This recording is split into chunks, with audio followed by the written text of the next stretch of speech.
Pemirsa, usaha pengembangan minuman detilasi khususnya arak, brem, dan tuak Bali sudah memiliki izin terbuka. Namun dalam peredarannya tetap dalam pengawasan mengingat jenis minuman yang merupakan warisan tradisional ini juga memiliki resiko.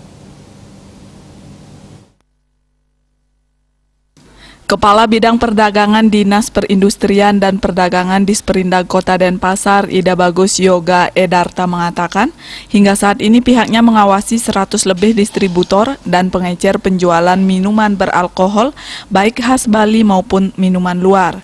Yang diawasi itu yang berizin dan pihaknya hanya bersifat mengawasi. Sementara itu untuk izinnya tetap berada di Dinas Perizinan dan juga dari Provinsi. Khusus untuk mikol yang dijual di warung-warung tetap dianggap ilegal karena tanpa izin. Untuk bisa berjualan diharuskan mengurus izin terlebih dahulu. Jika tetap tanpa izin akan dilakukan penertiban dan itu wewenangnya ada pada Satpol PP.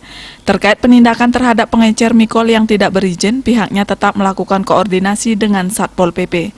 Widya Stuti, Bisnis Bali, melaporkan.